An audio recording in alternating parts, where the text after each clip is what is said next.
behind her. Find her! The cursed one cannot escape. Kill her before she shifts. Ara's heart hammered harder. They were afraid of what she might become. Number. They were afraid of what she already was. An abomination. A mistake written into flesh and bone. An Omega who should never have been born. Ara caught herself against the trunk of an ancient oak. The world tilted violently around her. Snow landed softly against her cheeks, almost gentle enough to feel cruel. Everything was freezing. The thin dress she had stolen from a clothesline 2 towns earlier offered no protection against the mountain cold. Her body shook so violently that her teeth knocked together.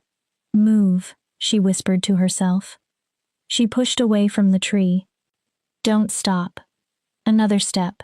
Then another. If you stop, you die. Her knees buckled. Ara crashed onto the frozen ground. For several seconds she did not move. Her cheek rested against ice and earth, while white clouds of breath escaped her lips. The cold crept through her clothes and into her bones.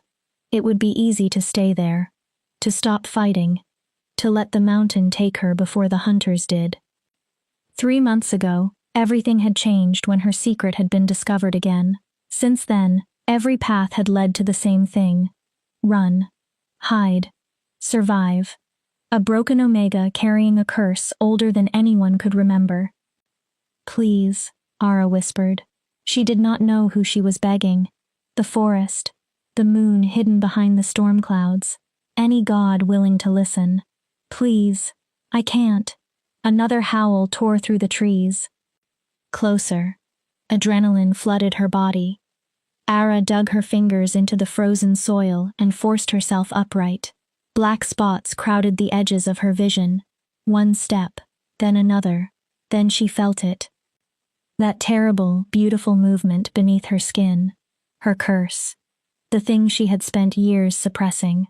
The reason her pack had once cast her out. The reason silver had been burned into her forehead. The reason hunters followed her wherever the truth was discovered. The curse was waking. No. Ara stumbled forward. No, no, no, not now. Heat spread from the center of her chest. This was not the familiar warmth of an ordinary wolf preparing to shift. This was something else. Something wrong. Silver light appeared beneath the skin of her arms, following her veins like rivers of moonlight. Please, she gasped. Not now. Her body ignored her. It always did. The brand on her forehead began to pulse. Pain exploded behind her eyes. Ara screamed. The sound that tore from her throat was too deep, too powerful, too animal for an Omega who was supposed to be weak. The surrounding trees trembled. Heavy sheets of snow fell from their branches. And in the distance, the hunting party went quiet. They had heard her. They knew what was happening. Ara crashed through a wall of thorny brush. Branches ripped at her dress and cut her skin, but she barely felt them. The curse was rising. Her wolf clawed at the inside of her chest, desperate to emerge. But Ara's wolf had never been like the others. Something ancient had touched it, twisted it, changed it, filled it with silver fury. Ara broke through the tree line and stopped so abruptly she nearly fell. There was nowhere left to run. A cliff dropped away directly in front of her. The edge disappeared into darkness and mist. Somewhere below, water thundered through the ravine. Behind her, branches snapped. The hunters were almost there. Ara could smell them now. Wet fur, pine, and silver. The sharp metallic scent of weapons designed specifically for wolves like her.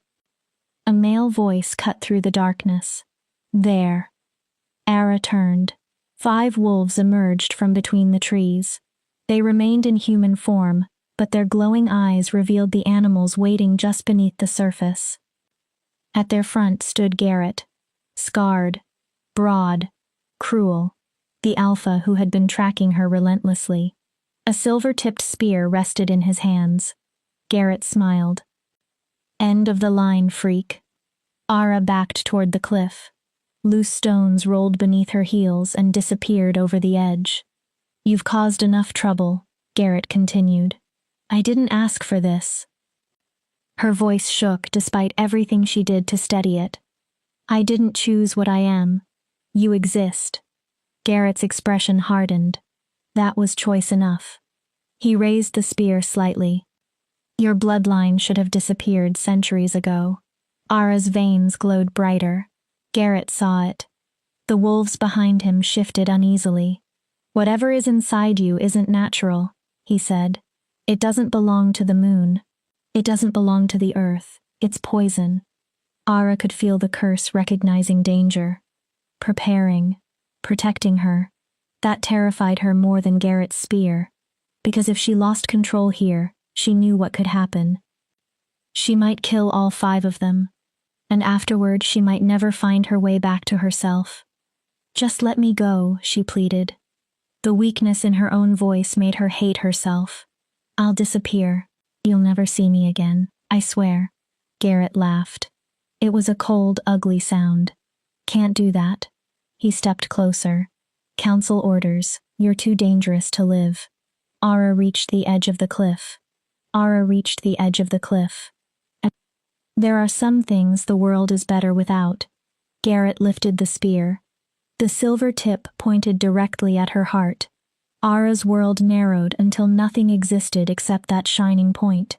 Time slowed. She saw Garrett's determination, the fear hidden beneath the expressions of the other hunters, snow drifting between them like falling stars. So this was it. This was how she would die. Alone. Cursed. Unwanted. Garrett drew the spear back. Then a voice rolled through the forest. Touch her, and you'll beg for death before I grant it. Every wolf froze. The voice seemed to come from the darkness itself, deep, controlled, and filled with such absolute fury that even Garrett lowered the spear. Ara stopped breathing. She felt the newcomer before she saw him. Power thickened the air. It pressed against her skin, overwhelming enough to weaken her knees. This was not an ordinary alpha. Not even close. Something far more dangerous was walking toward them. The hunters stepped back almost together. Garrett looked toward the trees, suddenly uncertain. Then a man emerged from the darkness. Tall, broad-shouldered, moving with the effortless grace of a predator who had never learned to fear anything. Snow caught in his dark hair. Black clothing covered a body built for violence. His golden eyes found Ara across the distance. And the moment they did, the curse inside her flared. Not in rage. Not entirely. Something else moved through her. Recognition. Warning. Hunger. The stranger stared at her as though he had spent his entire life searching for something and had finally found it. Ara had never seen him before. She was certain of that. Yet something inside her whispered that this moment had begun long before either of them reached this forest. Chapter 2. The stranger moved like violence given human form. Every step was measured and controlled, the kind of control that existed only because something monstrous was being restrained beneath it. The hunters moved aside without being ordered. Their instincts understood his rank before their minds accepted it. Ara remained at the cliff's edge, unable to move. The man walked through Garrett's group as if none of them mattered. Maybe to him, they did not. His face was as intimidating as the power surrounding him. Sharp cheekbones. A hard jaw. A scar running from his left temple toward his cheekbone. It looked less like a wound than a warning left by some battle he had survived. Garrett's confidence vanished. Alpha Kale. Real fear entered his voice. We didn't know you were here. We weren't informed. You weren't informed, Kale repeated slowly, because I don't answer to you. His voice was quieter now, but somehow more dangerous. Or your council, or anyone else in this territory. He stopped several feet from Ara. His golden eyes never left her. She felt pinned beneath his attention. Seen. Examined. Recognized in a way that made every instinct inside her conflict. Part of her wanted to flee. Another part wanted to stay perfectly still. Garrett tried again. This Omega is cursed. Dangerous. The council ordered. I don't care what your council ordered. Something in Cale's voice made the air itself feel unstable. He turned his head just enough to acknowledge Garrett. I'll ask once. Garrett swallowed. Leave. But Alpha, you don't understand what she... Cale looked at him. That was all. Garrett stopped speaking. The blood drained from his face, and he stumbled backward several steps. Then Cale spoke again. She's mine. Ara's heart stopped. And I protect what's mine. Mine? She had never seen this man in her life. She would remember him if she had. No one forgot a man who carried this much power simply by standing still. One of Garrett's hunters gathered enough courage to speak. Alpha Cale, please. There's a prophecy. She's marked with the silver curse. If she shifts, if she loses control, then I'll handle it. Cale did not raise his voice. He did not need to. Now leave before I decide allowing you to walk away was a mistake.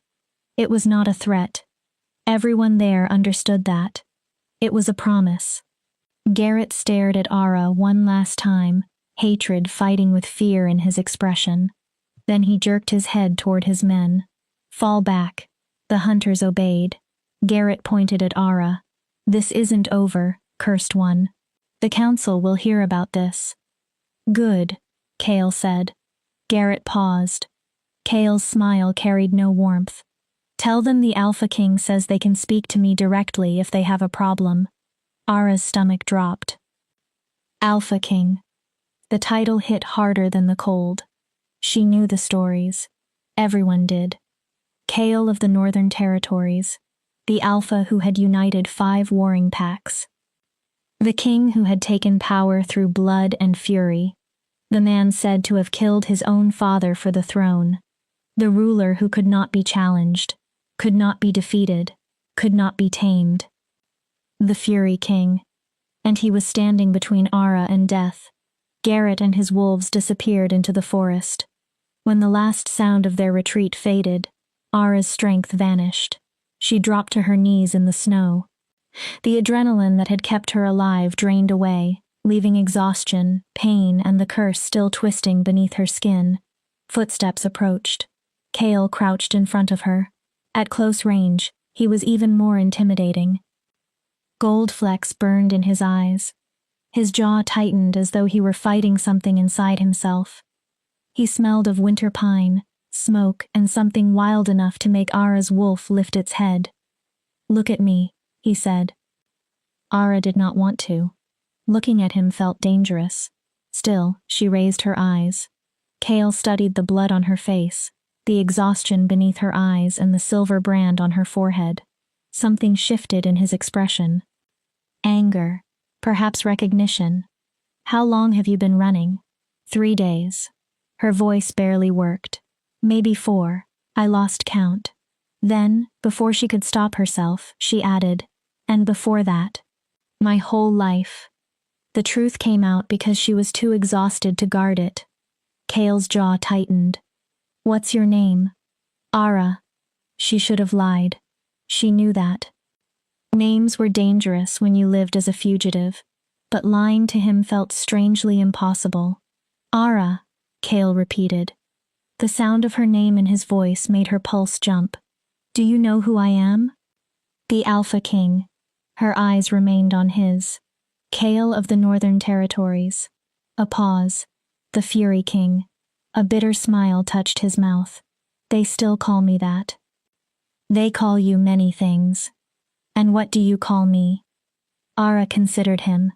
A stranger who just saved my life. For the first time, something almost gentle crossed his expression.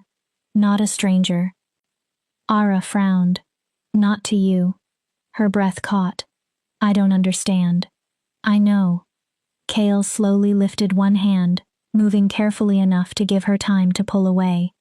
Ara did not. His fingers brushed her cheek. Electricity shot through her body. The curse throbbed. Her wolf surged awake. Neither reacted with fear. They reacted to him. But you will, Cale murmured. How do you know me? Desperation slipped into her voice. I've never met you. We haven't, have we? His thumb moved just beneath the silver brand without touching it. Tell me something, Ara. His eyes held hers. Have you been dreaming? Ara went completely still. Yes. For months. Forests with no end. Running. Sometimes chasing someone.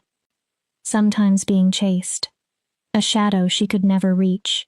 Golden eyes. A voice saying her name with a longing that felt like both prayer and curse. How did you know? Cale's expression tightened. Because I've been dreaming too. His voice grew rough. Every night, a girl with silver fire running through her veins. Always running. Always just beyond my reach. He looked at her. I could never get to her. A pause. Until tonight. Ara's thoughts fractured. That was impossible. Wolves did not simply share dreams. Connections that deep existed only under circumstances she refused to consider. No. She pushed the thought away. I don't believe in destiny. Her voice betrayed her by trembling. Neither do I. Cale lowered his hand, and Ara immediately noticed the loss of his warmth. But I believe what I can see. His gaze traveled over her injuries. And I see an Omega hunted to the edge of death because of something she never chose and cannot control. He stood and offered his hand. I know that story. Ara looked at his palm. I've lived it. Taking his hand felt like stepping over another cliff. Why are you helping me? She looked up at him. You don't know me. You don't know what I've done. What I could do. Don't I? Something old entered Cale's eyes. I know you're terrified of your own power. Ara stopped breathing. I know you would rather die than hurt someone innocent. Her throat tightened. I know you've spent your life being told you're a monster. His voice softened. And I know you're not. Tears stung her eyes. Kindness felt more dangerous than hatred. Hatred she understood. You don't know what's inside me. Then, show me. Ara stared at him. He was asking for trust. The Alpha King, the stranger who had appeared from nowhere and changed the direction of her life in minutes. She should refuse. She should run. She should choose the cliff before believing anyone might truly want to help her. But she was tired. So impossibly tired. Slowly, Ara reached out. Her hand settled into Cale's. The instant their skin touched, the curse inside her sang. Not a warning. Not hunger. Recognition. Cale inhaled sharply. His fingers tightened around hers by the smallest amount. His golden eyes widened. He had felt it too. Impossible, he whispered. What? Instead of answering, Cale pulled her upright and steadied her when her legs failed. Can you walk? I think so. Good. We need to move. His attention shifted toward the forest. Those hunters will report what happened. They'll return with more wolves, and the next group will be stronger. Where are we going? Cale looked down at her. Possession flashed across his expression. Not the ugly ownership she had known from other alphas. Something protective. Unbreakable. Somewhere safe. His voice darkened. Somewhere no one will touch you again. His hand closed more firmly around hers. Not while I'm breathing. Ara believed him. That might have been her first mistake. Or perhaps it was the first truly wise choice she had ever made. Chapter 3. They moved through the forest in silence. Cale kept hold of Ara's hand, his warmth anchoring her whenever exhaustion made the world blur. She stumbled more than she walked. Every time her knees weakened, Cale caught her. Everything about him should have frightened her. The predatory precision of his movements, the violence restrained beneath his calm, the reputation of a king who had earned his crown through blood. Yet whenever he looked at Ara, she saw concern. Nothing about that made sense. There is a cave system north of here, Cale said. We'll stop there. Ara forced her aching legs onward. You need rest. I'm fine. Cale stopped. One eyebrow lifted. You're bleeding from at least 5 wounds. You can barely stand, and you're cold enough to be approaching shock. He looked her over. You are not fine. Ara opened her mouth, then closed it. There was no point arguing with the obvious. I can make it. I know. Without releasing her hand, Kale removed his heavy coat and draped it across her shoulders. Warmth surrounded her immediately. The garment smelled like him, pine, smoke, and winter. Ara pulled it tightly around herself. She could not remember the last time anyone had offered her comfort without demanding something in return. They continued. The silence gave her mind too much room. Who was she? That question had followed Ara for 23 years. She had been born in Omega in the Clearwater Pack, a small territory in the eastern mountains. She should have been ordinary, weak by traditional pack standards. Submissive. Forgettable. Instead, her first shift had changed everything. Ara had been 16. The full moon ceremony was supposed to be sacred, beautiful, a moment when young wolves embraced their true forms before the pack. She remembered standing among the others while the elders spoke. Let the moon guide you. Embrace what you are. Ara had obeyed. Then the pain began. Not the normal pain of bones reshaping. Agony. She had screamed until her throat failed. Her packmates had backed away as silver light burst beneath her skin. A normal shift carried warm golden energy. Ara's did not. Her wolf emerged pure white. Silver flames moved across its fur like living markings. Its eyes burned with the same impossible light. Then came the power. Waves of it, enough to force elders to their knees. Someone screamed. Cursed. Another voice followed. She bears the mark of the fallen. Her life ended in that moment. The elders dragged her into their hall after she returned to human form. They restrained her. The head elder heated silver and pressed it against her forehead. Ara could still remember the smell, the pain, her own screams. The mark told every wolf who saw it that she was tainted, dangerous. Something that should not exist. Your bloodline was supposed to die out, the elder told her. His face had not shown anger. It had shown fear. The silver bloods were purged centuries ago. They were too powerful. Too unstable. They nearly destroyed us. I didn't choose this, 16-year-old Ara had sobbed. It doesn't matter. The answer had been immediate. You inherited it. We won't risk another silver blood purge. They exiled her that night. No supplies, no protection, only the clothes she wore. And one warning. If you ever return, we'll kill you. So Ara ran. For 7 years she kept running. Ara. Kale's voice pulled her back. They had stopped. He watched her closely. You left. Ara blinked. Where did you go? The past. Her voice was rough. It has teeth. Yes. Kale's expression told her he understood. It usually does. Her hands trembled inside his coat. Not from cold. From memory. Kale's gaze moved to her forehead. That mark is a silver blood seal. Ara stared at him. You know what I am? I know the stories. His jaw tightened. The silver bloods were said to descend from a line touched by the old moon, the first moon, before the gods divided power among the world. He stepped nearer. They could command silver fire. Some could take forms powerful enough to make even alphas bow. Ara swallowed. And they were hunted to extinction. 300 years ago. Not extinction. Kale looked at her. Obviously not. He moved closer. Some survived. They hid. Their descendants bred with ordinary wolves until the blood weakened through generations. His golden eyes remained fixed on hers. Sometimes ancient blood resurfaces. Ara gave a humorless laugh. Lucky me. Luck? Kale tilted his head. Or destiny. I already told you I don't believe in destiny.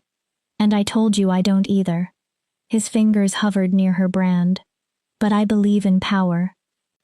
His eyes sharpened. And yours is extraordinary.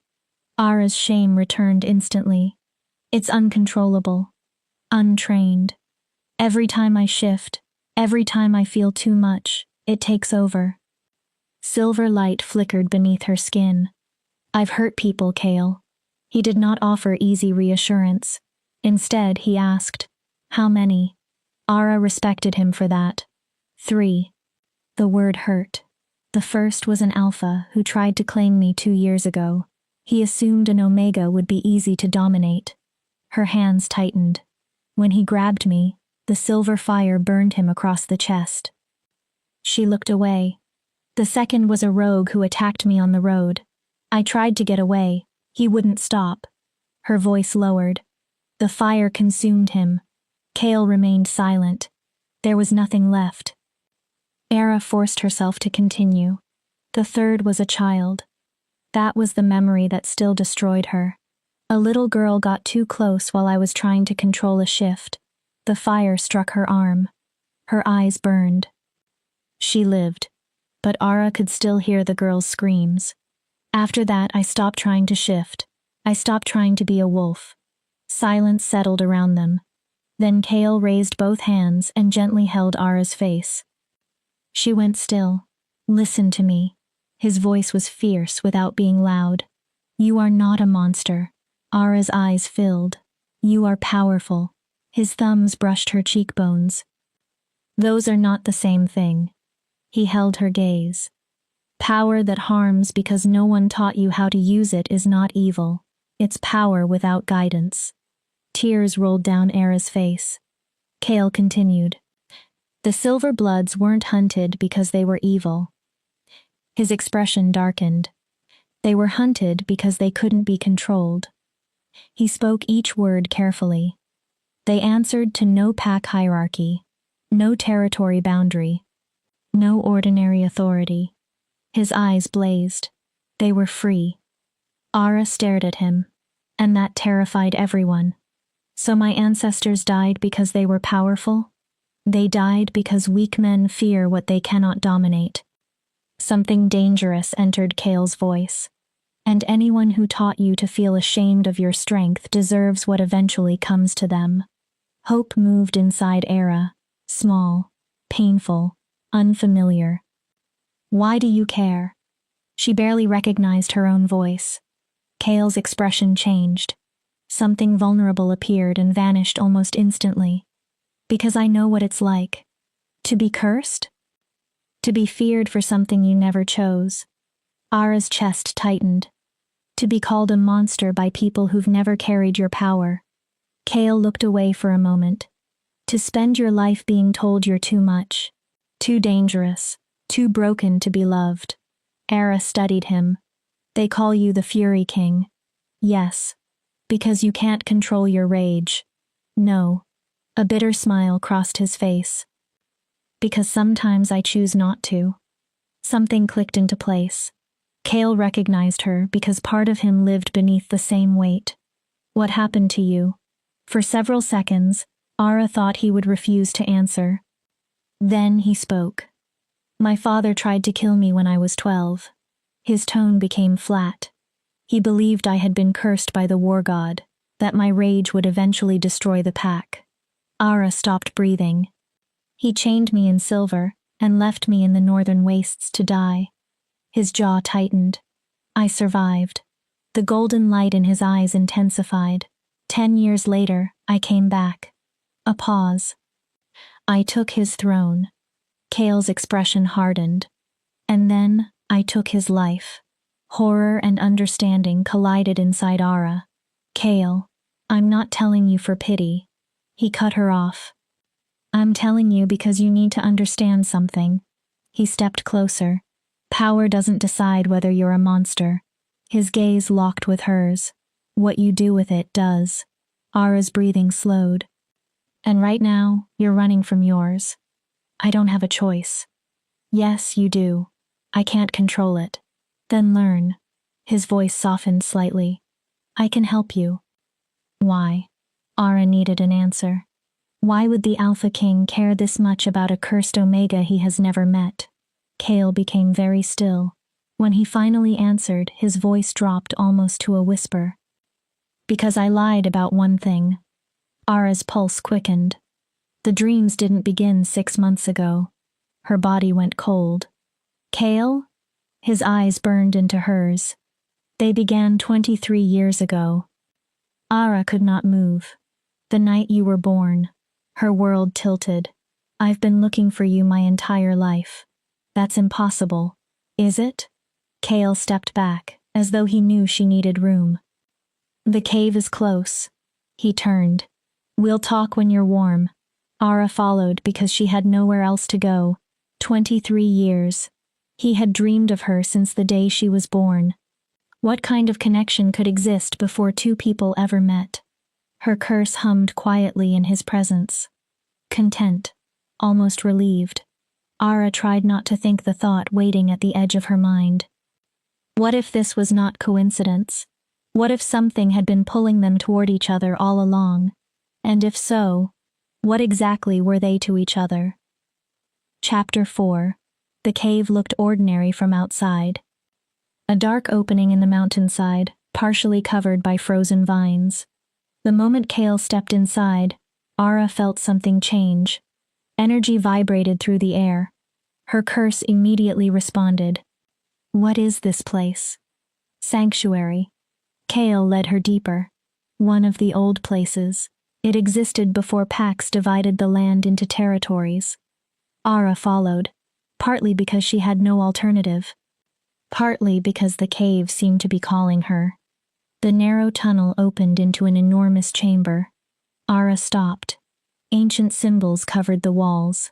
They had been carved deep into stone and glowed with faint silver light from within. At the center stood a massive altar made from black granite. A shallow basin had been cut into its surface. Power radiated from it. Old. Primal. Older than the gods whose names Ara knew. What is this? A shrine to the old moon. Kale's voice echoed through the chamber. This is where the earliest wolves came to connect with the source of shifter magic. Ara looked at the symbols. She could not read them, yet some deeper part of her recognized them. Silver light appeared beneath her skin. I shouldn't be here. She backed away. This is sacred. Kale came to her side. You are exactly where you need to be. Fear tightened her throat. Look at the symbols. I can't. Really look. His hand found hers. Warmth anchored her. Sarah lifted her eyes. At first she saw meaningless lines. Then the curse flared. Silver fire illuminated the chamber. Suddenly, the markings became words. A story. A prophecy.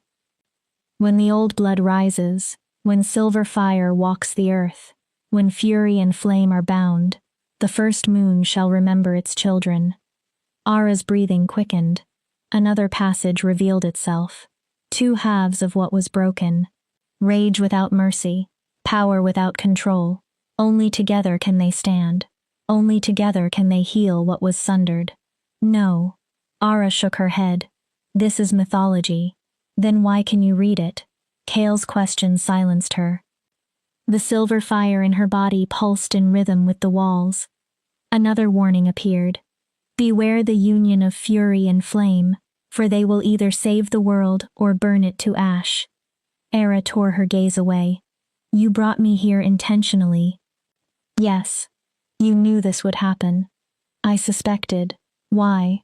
Kale faced her. Because you needed to understand what you are. He hesitated. And what we might be. Don't. Ara backed away. Don't say it. Fated mates. The words seemed to alter the air. Ara shook her head violently. No. The prophecy calls us fury and flame. Fated mates are rare. She struggled to breathe. And there's supposed to be something beautiful. Something sacred. Her voice broke. Not a cursed Omega and a king everyone calls fury. Why not? Because look at us. Ara's fear turned into anger. You admitted you can't always stop your rage. I can't control my fire. We're both dangerous. She stepped backward. If we're truly bound together, we'll destroy each other. Maybe. Kale advanced. Or maybe we're the only two wolves strong enough to survive each other. He stopped close enough that Ara could feel his warmth. Tell me you don't feel something. She could not. Tell me your power doesn't react when I'm near. Her silence answered him. Tell me you haven't wondered why I found you out of every wolf in every territory. Ara's wolf surged. The creature she had suppressed for 7 years wanted him near. This will end badly. Probably. Kale cupped her cheek. But I've spent my life dreaming of you. His voice grew rough. I saw silver fire before I even knew what it meant. I woke with your name in my mind. He stared at her. And now you're real. His thumb moved over her cheekbone. I'm not letting you go just because we might burn. A glow spread through the room. Kale looked toward the altar. Ara followed his gaze. The carved symbols had brightened. The basin began to fill. Not with water, with liquid moonlight. Ara stared. What is happening? The shrine is waking. Kale sounded almost awed. It hasn't done this for centuries. The liquid light overflowed and moved across the stone floor. Instead of pooling, it formed new symbols. Ara began walking toward it. She did not decide to move. Something was pulling her. A voice without sound reached through her bones. Come, daughter of silver. Come and remember. Ara, concern sharpened Kale's voice. But her hands were already reaching toward the basin. Her fingertips touched the liquid light. The world vanished. Ara stood in another forest. Ancient trees stretched toward a silver moon, larger than any she had ever seen. The moon seemed alive, singing, You've come at last. Ara turned. A woman stood behind her, tall, regal. Silver hair reached her waist. Her eyes burned with the same fire as Ara's. Who are you? I am what you may become if you survive. The woman smiled sadly. My name is Selinara. She stepped closer. The first of the silver bloodline. Ara stared. Your ancestor. Your burden. Your blessing. I don't understand. You will. Selinara's body was not fully solid. She seemed woven from moonlight and memory. Our bloodline was never created to be weak. Her silver eyes intensified. We were champions of the old moon, born to restore balance when power became too concentrated. Ara listened. The Rage Kings were our counterparts. Her heart jumped. Alphas born with fury powerful enough to reshape kingdoms. Our lines balanced each other. Fury and flame. Always. Selinara's expression hardened. Until fear destroyed both. Ara remembered the stories. You were hunted. Killed. Selinara did not look away. Other packs feared what they could not control. They convinced themselves our power was unnatural. She looked toward the silver moon. They destroyed us. Then why am I here? Selinara faced her. Because you are the first true silver blood born in 3 centuries. Ara's pulse stopped. And him? Selinara looked past her. Ara turned. Kale stood across the clearing. Golden energy surrounded him. Wild, primal, powerful. He is the first true Rage King in just as long. Selinara's voice softened. The old moon has waited for both of you. Ara shook her head. This is too much. You have always known each other. No. Soul calls to soul. Selinara touched Ara's shoulder. The bond does not begin at first meeting. It begins when life begins. Ara looked toward Kale. 23 years of dreams. I can't do this. You are stronger than you know. Selinara's expression became serious.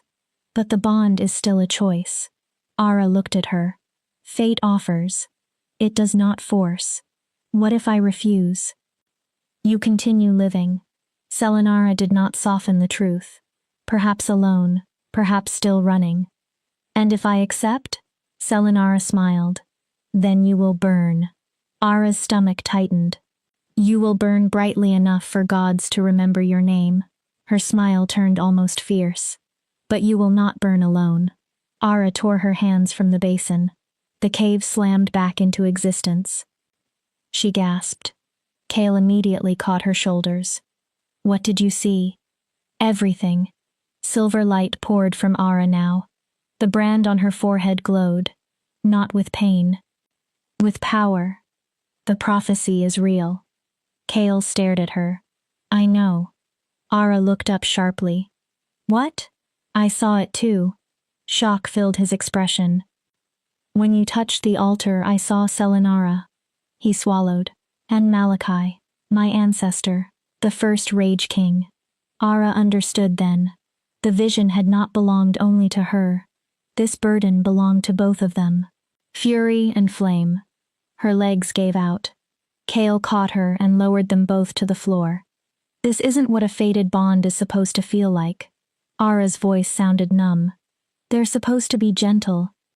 Most fated pairs don't descend from bloodlines created as weapons. I don't want to be a weapon. Kale's voice softened. Neither do I. I want to be normal. Normal ended the night you first shifted. The words hurt because they were true. You can't keep running from yourself. Ara looked down. I'm afraid. Good. Kale's arms tightened around her. So am I. Ara looked at him in disbelief. You're the Fury King.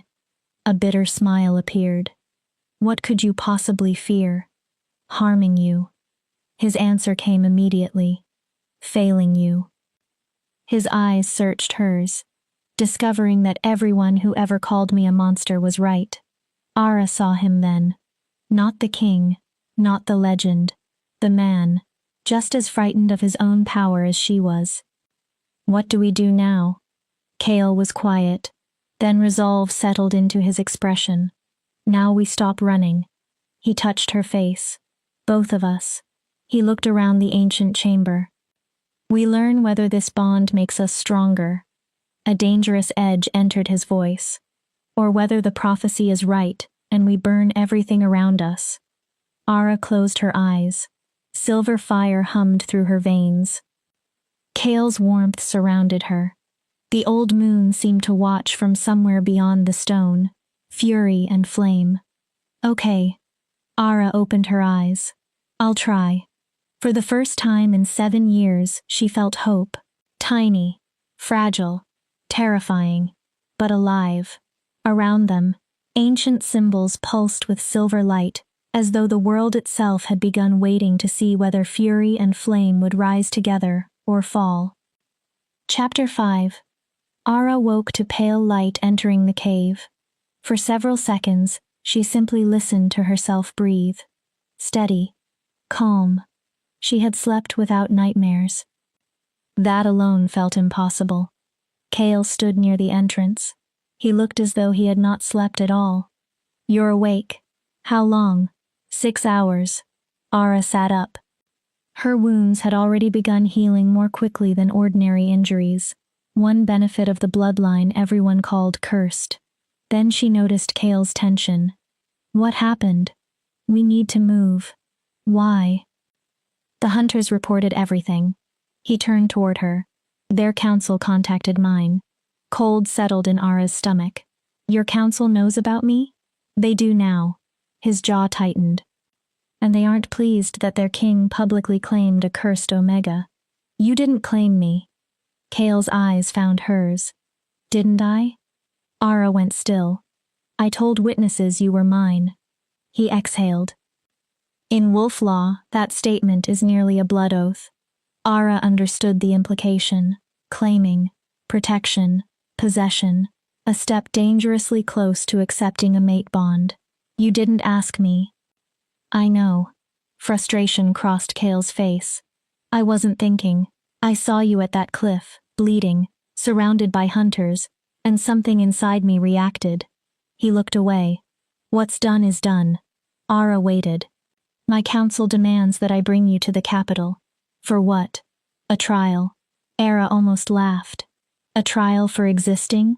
The old laws still recognize the silver blood mark as a capital offense. Her hand rose to her forehead. Then why give me a trial? Because they cannot openly defy their king. Kale's eyes darkened. They want to force me into a public choice. Between me and your throne. Yes. Ara swallowed. And what will you choose? Kale crossed the chamber. He dropped to one knee so his face was level with hers. I would burn my throne into ash before I let them touch you. Era stared at him. You don't mean that. I do. His fingers brushed her cheek. You are my fated mate. The words hit differently now that the shrine had shown them both the same truth. And even if the prophecy were wrong, I wouldn't hand you over to be slaughtered. You barely know me. Cale's expression sharpened. I've known something was missing my entire life. He touched her hand. The dreams, the visions, the sense of searching for someone. His voice softened. It was always you. Ara wanted to trust the promise, but experience had taught her how quickly promises collapsed beneath fear. They'll turn on you. Let them. They'll challenge your right to rule. Cale smiled. It was not pleasant. I didn't win my throne through political support. Gold appeared in his eyes. I won it in blood. A howl echoed outside. Then another. Cale immediately turned. They're here. Who? Council enforcers. He pulled Ara to her feet. How many? Enough. Outside, a magically amplified voice boomed through the mountains. Alpha King, come out. Bring the cursed one with you. The council demands an audience. Cale's wolf surged close to the surface. Stay behind me. Cale. Trust me. Ara did. That frightened her more than anything. They walked toward the entrance. Outside waited dozens of wolves. Several radiated alpha power. At their center stood an older man with silver hair, pale eyes, and battle scars. Cale stopped. Elder Rowan. The elder's attention fixed on Ara. You're harboring a criminal, my king. The council sent you all this way to tell me? The Silver Blood Law has existed for 300 years. Rowan's expression remained cold. Even a king cannot overturn it without council approval. And you'll never give that approval. No. Rowan smiled thinly. We will not risk another silver blood purge because our king became distracted by a pretty Omega. Cale growled. Watch your tongue. Rowan stepped forward. Or what? You'll threaten your own council? His eyes hardened. Your father would be ashamed. The temperature around Cale seemed to change. My father tried to murder his own son. His voice dropped. I killed him for it. Gold burned in his eyes. Keep testing me, Rowan. Ara could feel violence gathering. She stepped from behind Cale. Please. Cale reached for her. She moved beyond his hand. Don't make him choose between me and his people. Ara. She faced Rowan. I know what you think I am. Her knees wanted to shake. She forced herself upright. Maybe you're right. Maybe I'm dangerous. She glanced at Cale. But he's protected these territories for 10 years. Don't tear everything apart because of me. How noble. Rowan's contempt cut through the clearing. But nobility doesn't change blood. He pointed at her. You're an abomination. Cale's voice interrupted him. She is not an attachment. Silence followed. Cale stepped beside Ara. She is my fated mate. The clearing erupted. Impossible. She bewitched him. The curse has corrupted the king. Enough. Cale's alpha command crashed over them. Wolves dropped to their knees. Era felt the pressure, but it did not force her down. The bond protected her from his dominance. Rowan forced himself upright. You claim that thing as your mate? I claim Era as my fated mate. Cale did not hesitate. The old moon bound us. Rowan laughed bitterly. Prophecies? Ancient myths? Have you lost your mind? Cale pulled Era gently closer. Then explain her mark. Silver light burned through the brand. Explain why a silver blood seal is glowing. Murmurs spread among the wolves. Explain why the old moon shrine woke after 3 centuries. Uncertainty finally entered Rowan's expression. Then he hardened again. It changes nothing. His gaze returned to Ara. If anything, the bond makes her more dangerous. The prophecy speaks of balance, Cale said. It speaks of destruction. It speaks of both. Rowan stared at him. And you would risk every wolf under your rule on an ancient prophecy? Yes. Kale's answer was immediate. I've spent my life being told my fury made me a monster. His hand closed around Ara's. Now I've found someone who carries the same burden. He looked directly at Rowan. I won't let you murder her for being what I am. Then you choose her over your people. I choose truth over fear. Kale straightened. And if that costs my throne, so be it. Rowan's face hardened. Then, so be it. He raised his hand. By my authority as High Elder, I declare Alpha King Kale unfit to rule. Ara's stomach dropped. I invoke the right of challenge. The law was ancient, brutal. At sunset, any Alpha could challenge Kale for his throne. Not once. Again and again until he defeated every challenger or died. Rowan smiled. When you fall, the silver blood dies with you. Kale moved before Ara even saw him begin. One moment he stood beside her. The next, Rowan hung from his hand, Kale's fingers around the elder's throat.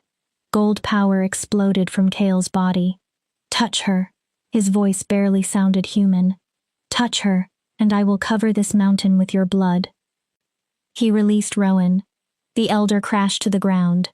Kale turned away from him. Can you run? Ara stared. If we leave now, they'll hunt us forever. Then we run forever. He cupped her face. I won't give you to them. Kale, you can't sacrifice your kingdom for me. They stopped being my people when they demanded your death. He pressed his forehead against hers. Come with me. Behind them, Rowan called out. You have until sunset. Run if you want. When the sun goes down, face the challenge grounds, or be hunted as enemies. Ara looked at Kale. Every path seemed to end in death. Unless... What if I fight? Kale froze. No. The challenge exists because they consider me the threat. No. What if I accept the challenges? Absolutely not. His voice became iron. You have no formal combat training. They're going to destroy both of us anyway. Ara gripped his arms. If I fight, you can keep everything you built. Everything I built means nothing without you. The rawness in his voice silenced her. And I can't watch you die for me, she whispered. Tears filled her eyes. I've spent 7 years afraid of my power. Silver light appeared beneath her skin. Maybe it exists for a reason. Ara, I'm not asking permission. She straightened. At sunset, I enter the challenge grounds. Kale stared at her. The council won't allow it. Then make them. For several seconds, anguish and fury crossed his face. Then Kale did something no one expected. He knelt. Every wolf in the clearing went silent. An Alpha King did not kneel. Not before elders. Not before rivals. Not before anyone. Kale looked up at Ara. If you do this, you do not fight alone.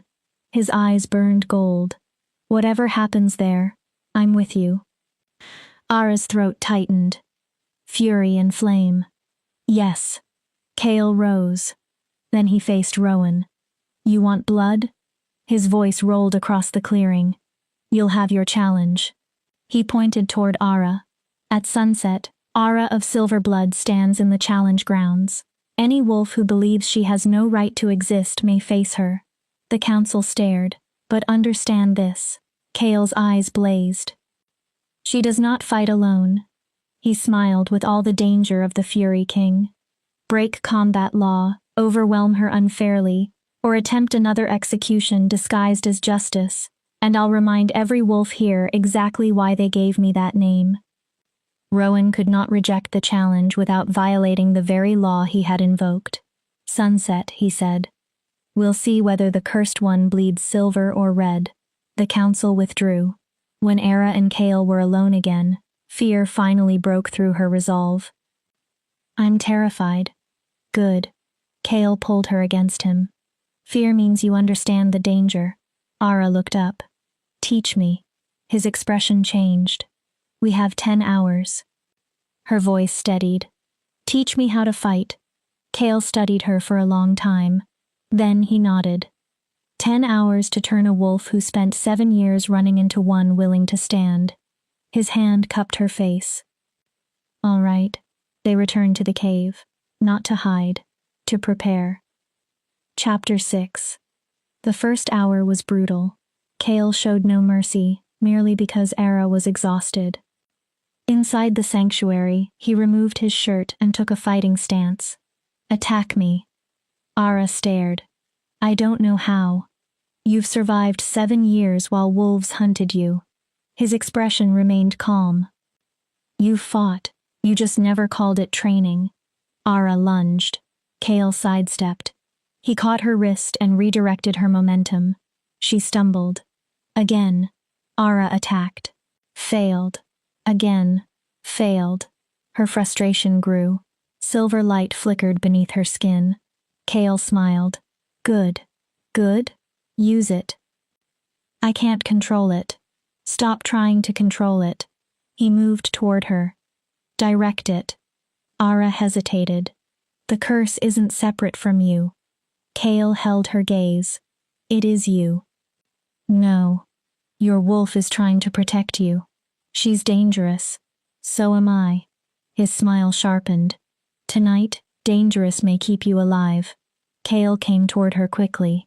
Instinct seized Ara. She raised both hands. Silver fire burst from her palms. But instead of exploding across the chamber, it struck forward in a concentrated wave. Kale stopped. Silver flames danced around his body without harming him. There, pride entered his voice. There's my flame. They repeated the exercise until Ara could summon smaller bursts on purpose. Sometimes too much power came. Sometimes nothing came. But for the first time, progress existed. During a brief rest, Kale watched her. You're still holding back. Because every time I stop holding back, someone gets hurt. Usually someone trying to hurt you. That doesn't make it harmless. No, Kale did not lie. But defense and destruction are not the same thing. Ara looked down at her shaking hands. When the fire takes me, I stop thinking. Because you've spent years treating your wolf like an enemy. He sat nearer. Talk to her. Ara frowned. My wolf. Stop suppressing her long enough to listen. You make that sound easy. It isn't. Kale leaned back. It took me 15 years to understand my own fury. Ara studied him. I thought the rage was destroying me. His expression grew distant. Eventually I realized it was trying to keep me alive. Is that how you control it? I don't control it. He gave a humorless smile. I work with it. He looked at his hands. I give it boundaries. I allow it out when necessary. His jaw tightened. Most of the time. And when you can't, people sometimes die. The honesty hurt more than a comforting lie would have. Does that ever become easier? No. Kale looked at her. But you become stronger. After the rest, he taught her partial shifting. His fingers lengthened into claws. His teeth sharpened. This gives you a wolf's strength without sacrificing your human mind. Ara tried. Pain shot through her. Her bones began changing, then stopped halfway. Breathe. Kale steadied her shoulders. Don't force it. It took 6 attempts. Then claws finally extended from Ara's fingertips. Her eyes burned silver. She stared at her hands. I did it. You did. Kale smiled. Now learn to use them. He taught her to slash, parry, move, use speed rather than size. Most wolves expect omegas to submit. He corrected her stance. Use their arrogance. That's brutal. That's survival. His gaze became serious. Tonight they will enter that arena believing you're easy prey. He stepped back. Make the first few regret that assumption quickly enough that everyone waiting behind them begins to hesitate. I don't want them to fear me. Kale softened. I know. Then he said, but fear has followed your bloodline for centuries. Either you learn to wield it, or it continues wielding you. During the 5th hour, they stopped to eat. Kale had brought dried meat, bread, and water. Every muscle in Ara's body hurt, but the pain felt different from the injuries she had suffered while running. This pain meant she was preparing. Tell me about clear water, Kale said. Ara's appetite disappeared. Why? Because you need to remember why you're fighting. Ara was quiet. My parents were ordinary wolves. She stared at the food in her hands. They didn't know about the bloodline. What happened after your shift? The elders discovered a great-great-grandmother had been silver blood. Ara gave a bitter laugh. She had hidden it and married into an ordinary pack, hoping the blood would disappear. It didn't. No. Kale watched her. What happened to your parents? Ara swallowed. They were exiled with me initially. Hope flickered in Kale's expression, then vanished as Ara continued. The council offered them a choice. Her voice broke. Renounce me and return, or remain banished. Kale became still. They went back. They abandoned you. They survived. Ara, I don't blame them, but the lie sounded weak. The pack was everything they knew. She stared toward the cave wall, and after my shift, maybe I wasn't their daughter anymore. Kale moved closer. You were. No, you became more fully yourself. His voice turned fierce. Anyone who couldn't love that version of you did not deserve you. Ara's eyes burned. You don't know enough about me to say that. Don't I? Kale took her hand. I know you spent 7 years running and almost never struck first. His thumb moved across her palm. I know you offered your own life this morning rather than watch me lose my throne. His eyes held hers. I know you're brave. Ara tried to look away. Kind, she could not. And stronger than you understand. His voice lowered. And I know I'd rather burn everything than lose you. Kale, I mean it. Something raw entered his face. Whatever happens tonight, you need to know one thing. He pulled her closer. You are not alone anymore. That broke something inside Ara. Tears came. Kale wrapped his arms around her. Ara cried for the pack that branded her, for the parents who chose safety, for 7 years spent alone, for every road she had taken while looking behind herself, for the girl she might have become if fear had not defined her life. Kale said nothing. He simply held her. When Ara finally pulled away, she asked the question still haunting her. Why are you really doing this? I told you. Not just the bond. She shook her head. Wolves have rejected fated mates before. Kale became quiet. Then he spoke. When my father chained me in the northern wastes, I was 12. Ara listened. Part of me still believed I could become good enough for him. His expression hardened with an old pain. Calm enough, normal enough. He looked toward the cave floor. I spent 3 weeks in those silver chains. Ara's chest tightened. No food, almost no water. The silver kept my wolf from healing. Kale, the physical pain wasn't the worst part. He looked at her. The worst part was knowing the person meant to protect me had decided I wasn't worth saving. Ara knew that wound. But I didn't die. Gold flickered in his eyes. My rage saved me. His mouth twisted. The very thing my father feared burned through the chains. He took Ara's hand and pressed it against his chest. His heart beat beneath her palm. That's why. Ara looked up. I see myself in you.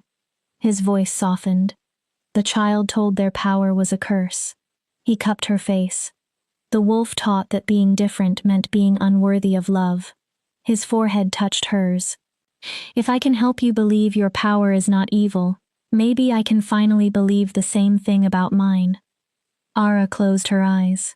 You aren't broken. Neither are you. But we're both afraid we are. Yes.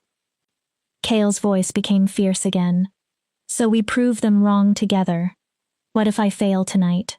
Then we fail together. He kissed her forehead. And if we fall, we get up until we can't. Ara looked at him. I'm afraid of you. A small smile appeared. Good.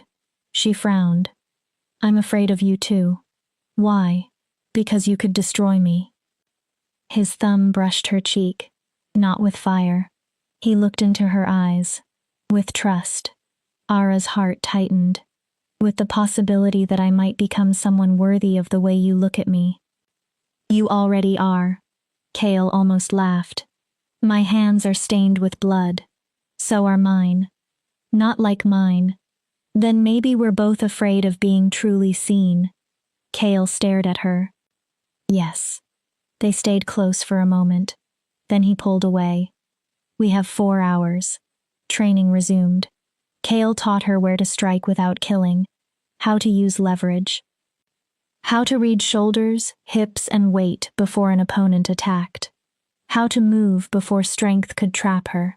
Eventually, Ara landed a hit. Her claws cut Kale's shoulder. Blood appeared. He grinned. Again. By the 9th hour, Ara stopped thinking through every movement. Her body reacted. Dodge. Strike. Turn. Counter. Silver fire followed her intention rather than her fear. For the first time in her life, Ara felt not cursed. Powerful. One more thing, Kale said when their remaining time grew short. Ara looked at him. If tonight goes wrong, promise me something. Her stomach tightened. What? If I tell you to run, you run. No. You don't stop for me. No. You don't turn around. Kale. His arms surrounded her from behind. I can survive losing a throne. His voice lowered near her ear. I can survive losing a kingdom. He tightened his hold. I cannot survive losing you. Ara turned. Then don't ask me to leave you behind. If it comes to your life or mine, choose yours. No. Think of it as staying alive long enough for me to find you. His gaze held hers. Because I will. Ara shook her head. Together. Ara. Together or not at all. Kale stared. Then, unexpectedly, he smiled. Not the dangerous smile of the Fury King. Something warm. Stubborn Omega. Impossible Alpha. And because the sun was lowering, because neither knew what the night would bring, and because they had run out of reasons to pretend the bond between them meant nothing, Kale kissed her. Softly at first. A question. Ara gripped his shirt and answered. The kiss deepened. Silver and gold light rose around them. The ancient symbols across the cave walls began to glow. For one brief moment, neither of them felt broken. When they separated, Kale rested his forehead against hers. Whatever happens, I don't regret this. Neither do I. Outside, sunset approached. So did blood. Chapter 7. The capital rose from the northern mountains like a fortress. Massive walls surrounded the city. Protective runes glowed across the stone. Watchtowers guarded every approach. At the highest point stood Kale's keep, dark and severe against the mountain. His home, his kingdom, and Ara was entering its heart to fight for the right to remain alive. They traveled the final distance hand in hand. The bond between them hummed constantly now. Ara could feel Kale beside her even without looking. That comfort carried a terrible truth. If she died, he would feel it. She refused to consider the opposite. The gates opened. Hundreds of wolves lined the streets. Maybe thousands. Every eye followed their king and the cursed Omega beside him. Ara heard the whispers. Silver blood. Cursed. Abomination. Death walking. Don't listen, Kale murmured. They're afraid. They hate me. They hate what they've been taught to fear. His thumb moved over her hand. After tonight, that can begin to change. If I survive, you will. Ara almost smiled. You sound certain. I trained you. The challenge grounds appeared ahead. A massive circular arena had been cut into the mountainside. Rows of stone seating surrounded a floor stained dark by centuries of blood. Kings had won crowns here. Challengers had died here. Tonight, Ara would either earn recognition or become another body remembered by no one. At the entrance, Kale stopped. Last chance. Ara looked at him. We can leave. They'll hunt us. Yes. Ara shook her head. No more running. Pride and fear crossed his face. Then may the old moon help whoever stands against you. They entered. The crowd roared. Elder Rowan stood in the fighting ring with 6 council members. Alpha King Kale. His voice carried through magic. You came. I gave my word. Rowan's gaze shifted to Ara. Do you understand what you've agreed to, girl? Ara stepped forward. I understand I'm being judged for existing. Murmurs spread through the crowd. I understand your council wants me dead because you're afraid of my blood. Her gaze did not leave Rowan. And I understand you used an ancient law to force your king into this arena. She lifted her chin. Did I miss anything? The crowd reacted. Omegas did not usually speak to elders that way. Ara was done behaving like the Omega they expected. Rowan smiled. The rules are simple. He gestured toward the ring. Any wolf may challenge you, one at a time. Combat ends by submission, unconsciousness, or death. Ara listened. If you defeat every challenger, your right to live will be recognized. And if I lose? Rowan's false sympathy disgusted her. Then there will be no further problem. Kale stepped forward. If anyone violates combat law, I will kill them. Gold light flashed in his eyes. One-on-one, fair combat. Rowan bowed slightly. Of course. Ara knew he was lying. How many challengers? As many as step forward. Rowan turned toward the crowd. Any wolf who rejects the Silverblood's right to live, come forward. For one heartbeat, no one moved. Then wolves began descending. Ara's stomach fell. 1, 5, 10, more. Dozens. 37, Rowan announced. 37. Ara had trained for 10 hours. She had learned how to survive one opponent, maybe several. 37 consecutive fights would destroy anyone. Kale came close. One word. His voice was low. We leave. Ara looked at the waiting challengers. They were already certain she would fail. I won't run. Kale's eyes burned. Then I'm here. The first challenger entered. Marcus of Iron Ridge. Young, strong, confident. He looked at Ara like an easy victory. Good. Kale had taught her to use that. Begin. Marcus charged. Ara moved. She sidestepped and slashed his shoulder with partially shifted claws. Blood appeared. Shock replaced his smile. Ara did not give him time to recover. Move. Strike. Evade. 3 minutes later, Marcus lay unconscious. The arena had gone silent. Ara looked toward Rowan. Next. The second fighter respected her enough not to underestimate her. That made him harder. 7 minutes. A cut across Ara's ribs. A split lip. She still won. The third was a female alpha.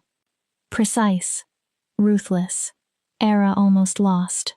The alpha forced her down and nearly reached her throat. Silver fire burst from Ara just enough to blind her. The woman submitted. 4th. 5th. 6th. The fights continued. By the 10th, Ara's muscles screamed. Her healing tried to close wounds faster than they appeared. It failed. Her movements slowed. Kale's anger became impossible to ignore. This is madness. He faced Rowan. No wolf survives 37 consecutive fights. If she's what the prophecy claims, she'll survive, Rowan answered. And if not? Then perhaps she was never worthy. Ara straightened. Don't speak for me. Her voice was ragged. She made the silver fire burn brighter. I'm not finished. Kale looked at her. Everything in his expression begged her to stop, but he had promised to honor her choice. Send the next one, Ara said. 11, 12, 13. Numbers blurred. Survive. Move. Breathe. By the 20th challenge, instinct controlled her body. Silver fire became strength. By the 25th, the fire no longer felt like an outside force. It was Ara. By the 28th, challengers entered with fear instead of confidence. By the 31st, she barely resembled the frightened Omega who had run barefoot through the snow. Silver fire surrounded her like armor. Her eyes burned with power absent from the world for 3 centuries. The 34th challenger stepped into the ring. He looked at Ara, then stopped. "I withdraw," the crowd shouted. 3 challengers after him withdrew as well. That left 1. Ara could barely remain upright. 1 fight. Just 1. The final challenger entered. Ara recognized him. Garrett. The Alpha who had chased her to the cliff. He smiled. "Hello again, cursed one." His voice was too low for the crowd. Something about the smile felt wrong. Did you really believe they'd let this be that easy? Ara's stomach tightened. "What did you do?" "The council made a deal with me." Garrett circled her. 36 wolves exhaust you." His smile widened. "Then I finish the job." Ara looked at his hands. Claws extended. Silver coated the tips. Her blood turned cold. "That violates the spirit of the challenge. Not the written law." Garrett's face hardened. "I'm not required to fight honorably. You're cheating." "I'm being practical." He glanced toward Kale. "Once you're dead, your king will eventually understand. Kale will kill you." "Maybe." Garrett shrugged. "You'll still be dead." He attacked. Ara tried to move. Her body did not respond quickly enough. Silver claws tore across her shoulder. Pain exploded. Ara screamed. The silver burned through skin and muscle like acid. Her healing stopped. She crashed to the ground. "Ara!" Kale's voice tore through the arena. Garrett stood above her. "Any last words?" Ara should have been afraid. Instead, rage filled her. Rage at the council. At Garrett. At every wolf who had decided she did not deserve life. Then another voice rose inside her. "Selenara. You are not their shame. You are not their fear. You are fire. Fire does not beg." Ara's brand erupted with silver light. Garrett stepped back. Ara slowly lifted her head. "You want to see cursed?" Her voice echoed with something ancient. "I'll show you cursed." Silver fire exploded. Not the controlled flames Kale had taught her. Not a defensive burst. 3 centuries of buried power erupted into the arena. Garrett screamed. Silver flame consumed him. Seconds later, nothing remained but ash. But the fire kept spreading. Wolves fled from the ring. Council members stumbled backward. Only one person moved toward Ara. Kale. He walked directly into the silver inferno. The flames parted around him. Ara. She could barely hear. "Come back." She was drowning in power. Kale reached her. His hands closed around her face. Gold met silver. Fury met flame. The entire world became white. Then silence. Ara opened her eyes in Kale's arms. The fire was gone. Thousands of wolves stared. "What happened?" Her voice barely worked. "You happened." Kale's expression was filled with awe and fear. Ara looked around. The arena was scorched. No spectator had been burned. Only Garrett. Somehow, at the final instant, fury and flame had balanced. Rowan stepped forward. His face was pale. "The trials are complete." He swallowed. "All challengers have been defeated." A pause. "The council recognizes Ara of Silverblood's right to exist." Ara had won. Then Rowan continued. "But there is another matter." Kale's expression darkened. "What matter?" "The council recognizes that your bond exists." Ara's heart tightened. "But we will not accept a Silverblood as queen." Kale went completely still. "You passed the trial," Rowan told Ara. "You earned your life." His eyes hardened. "Not a place beside our king." The betrayal hurt more than any wound. "You never intended to honor this." "You proved exactly why we cannot allow you near the throne." Rowan faced Kale. Choose. Silence filled the arena. Your throne or your mate? No. Kale's answer was immediate. I reject the ultimatum. Then you reject your throne. Rowan's voice carried across the arena. Effective immediately. Kale is no longer Alpha King of the Northern Territories. Murmurs spread.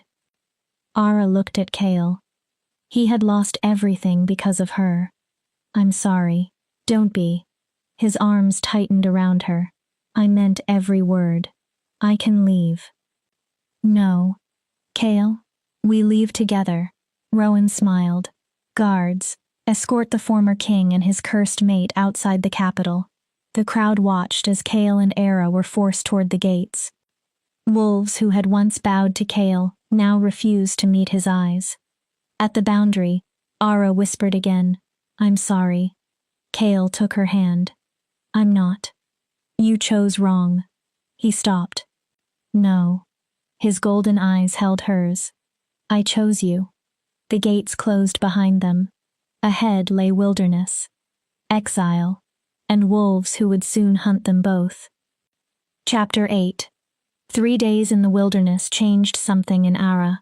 She and Kale moved like ghosts, always listening, always watching their backs. The council had promised them time to leave the territory. Neither believed the promise would last. On the third night, they sheltered inside a cave. We can't run forever, Ara said. Kale built a small fire. When they corner us, we fight. Ara watched him. He had lost a throne, a kingdom, a life he had spent years building, and he had never blamed her. You should go back. Kale's hands stopped. Ara forced herself to continue. Tell them the bond influenced you. He slowly turned. Tell them you changed your mind. Kale's expression hardened. They might take you back. Say that again. Ara swallowed. You could still rule. Kale crossed the distance between them. You want me to return to the wolves who tried to execute you? I'm trying to give you your life back. You are my life. The words burst from him. Silver sparks jumped around Era as her power reacted to his fury. Stop sacrificing yourself. He caught her face between his hands. Stop acting as though you aren't worth choosing. Era's eyes filled. I lost nothing that mattered. A throne mattered. A throne is a chair. His voice cracked. A title is words. He looked directly into her. You are real.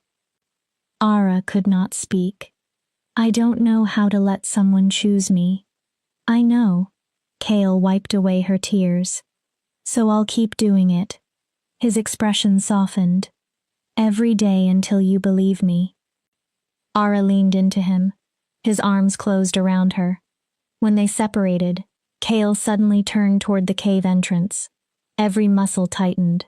They found us. How many? He listened.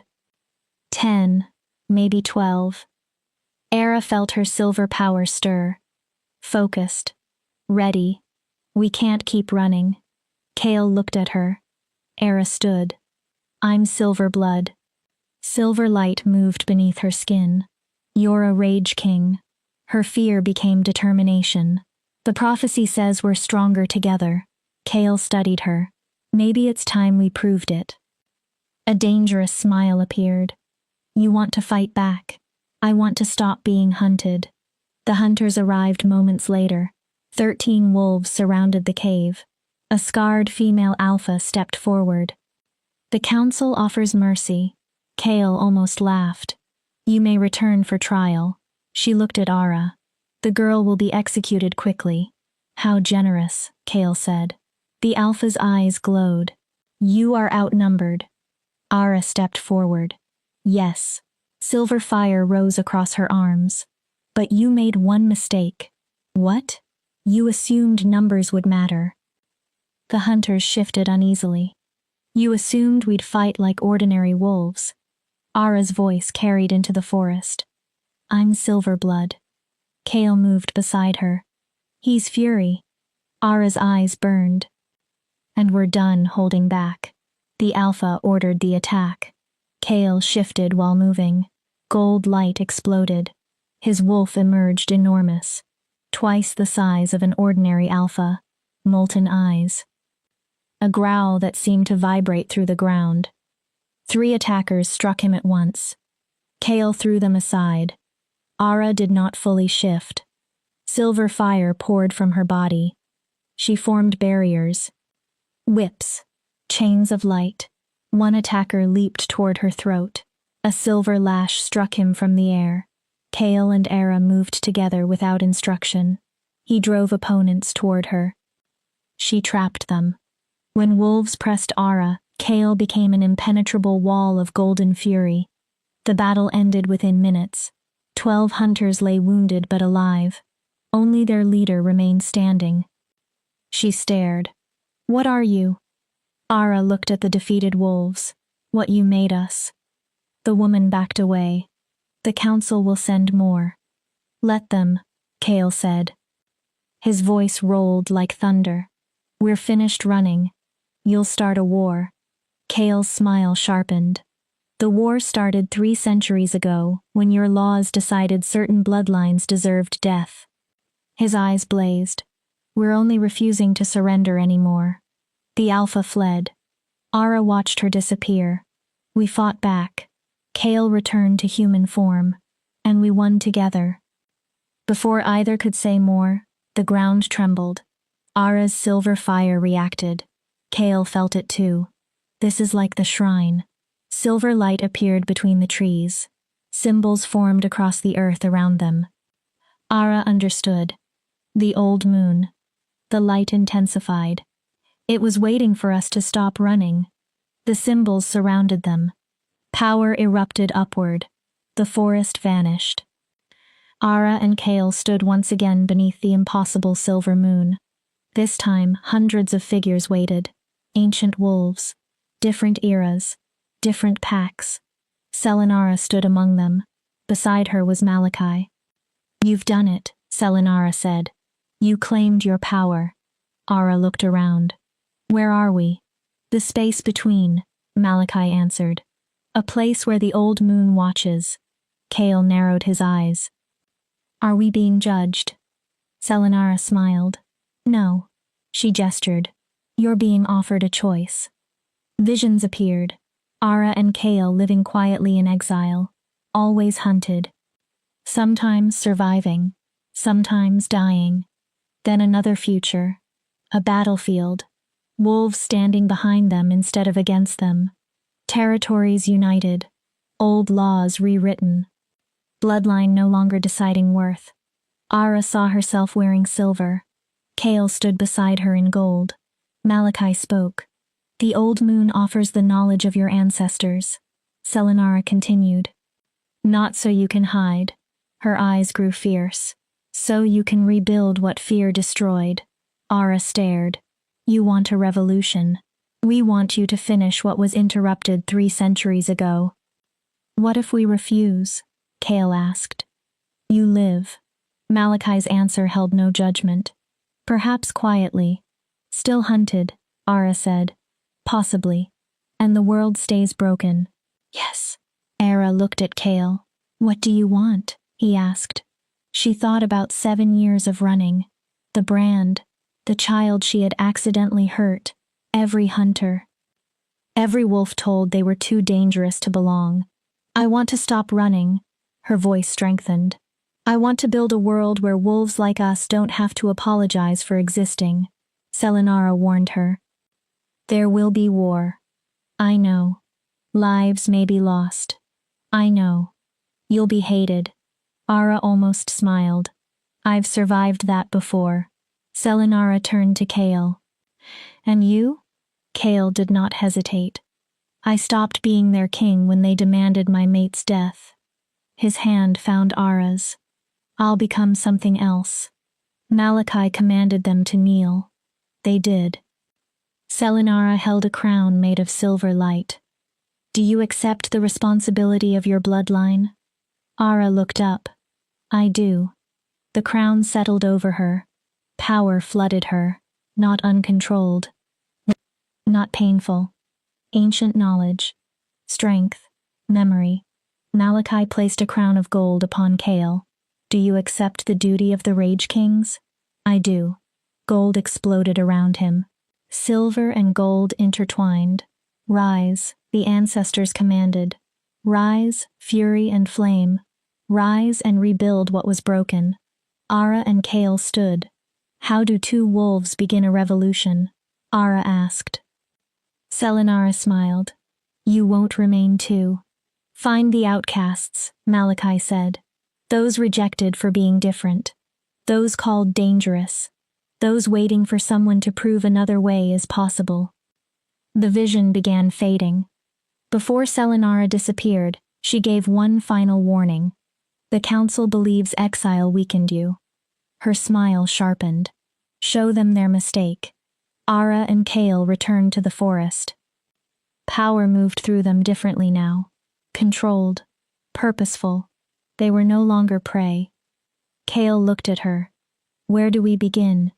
Ara smiled. We go back. To the capital? Yes.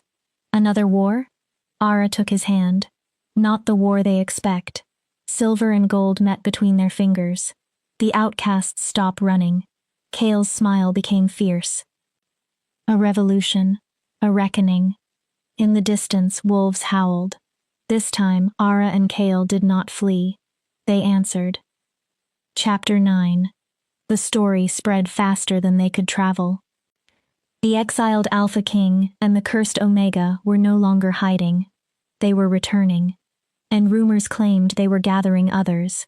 Rogues whispered about them. Outcasts repeated the story around fires. The silver blood lives. The Fury King gave up his throne for her. They're challenging the old laws. For wolves who had spent their lives unwanted, the rumors offered something dangerous. Hope. Everywhere Ara and Kale traveled, more appeared. Omegas abused by powerful packs. Alphas exiled for refusing cruel orders.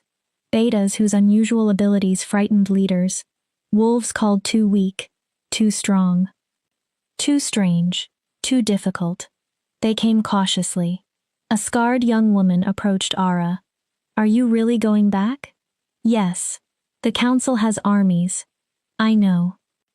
They'll kill you. Maybe. Kale joined them. We're not asking anyone to conquer territory. What are you building? A coalition, Ara answered. Not a new pack? No. She looked around at the gathering wolves. A place where belonging isn't determined by dominance. Some doubted them. Wolves need hierarchy. Then we'll build a different structure, Kale said. Ruled through fear for 10 years. His expression hardened. It created obedience. Then he looked at Ara. Not trust. Ara spoke to the gathered outcasts.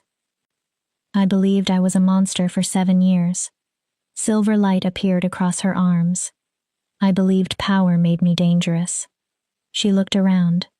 What I finally learned is that fear corrupts more easily than power. Her voice grew stronger. If being different makes me a monster, then fine. She lifted her chin. I'll be a monster who fights for every wolf the pack's discarded. The scarred woman stepped forward. I'm in. Others followed. 20. Then 50. Within 2 weeks, 100 wolves traveled with them. The scarred woman introduced herself as Mira. One night, Ara stood above the growing camp. Kale came behind her and wrapped his arms around her. Second thoughts? 100 of them. Ara leaned against him. We're asking these wolves to risk everything. We're offering a choice. Is there really a difference? Yes. Kale turned her toward the camp. Look. Ara saw laughter.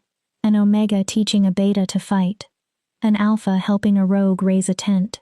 Wolves cooperating without rank deciding every interaction. This is what we're fighting for, Kale said. Ara watched them. They aren't following us. No, they're following an idea. And ideas survive people.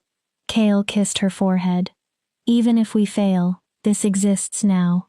Before Ara could answer, activity erupted near the edge of camp. She immediately raised silver fire. Kale stepped forward. but no attack came. A group of wolves approached with raised hands. At their front stood two faces Ara had not seen in 7 years. Her parents. Ara forgot how to breathe. Her mother looked older, her father smaller somehow. Ara, her mother whispered, "May we come closer?" Every old wound reopened. Ara wanted to refuse. Kale took her hand. He did not decide for her. "Why are you here?" Her father stepped forward. "Because we were wrong." Tears stood in his eyes. "We chose fear over our daughter. You're 7 years too late. We know." Her mother's voice broke. "We'll carry that shame forever." "Then why come now?" "Because we heard what you're building." Her father looked toward the camp. "We've watched other wolves suffer because of the same laws." He met her eyes. "We can't undo what we did." His voice trembled. "But maybe we can stop another parent from making our mistake." Ara wanted to hurt them with rejection. Part of her believed they deserved it. But she also remembered what kind of leader she had promised to become. "You can stay." Hope appeared in her mother's face. "But not as my parents." Ara's voice remained steady. "Not yet." Her mother nodded. "We understand. You'll earn that back if you can. Thank you." As they moved into camp, Kale leaned toward Ara.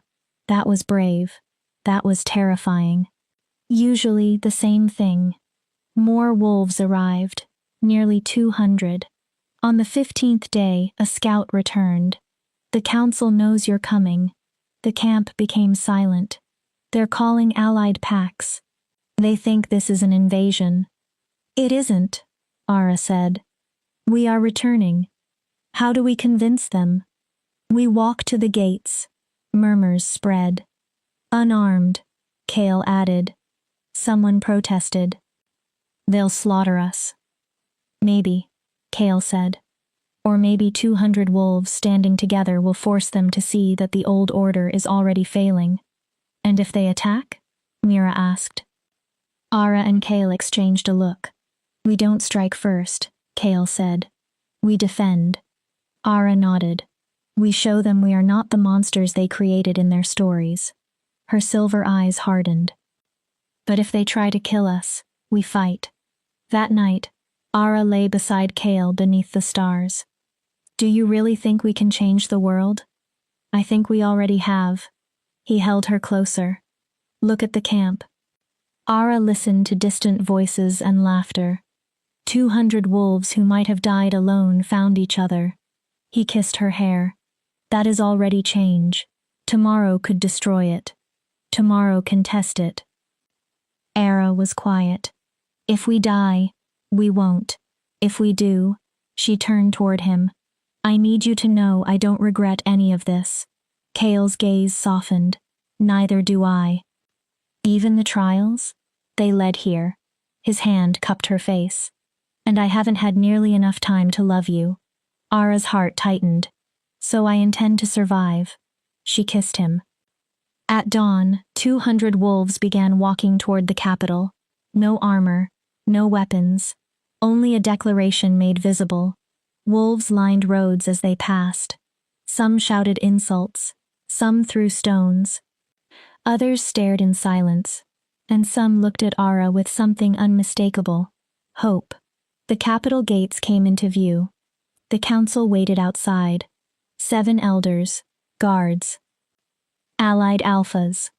Hundreds of wolves. Rowan stepped forward. "You were granted exile." His voice carried. "And you repay mercy by raising an army." "Not an army," Kale answered. "A coalition," Rowan sneered. "Rogues and outcasts." Ara stepped forward. "We didn't come to threaten you." "Then why come?" "To offer a choice." Rowan stared. Ara let silver fire appear around her hands. "Accept that power can exist in different forms." Her voice carried to the walls. "Accept that being different does not automatically mean dangerous.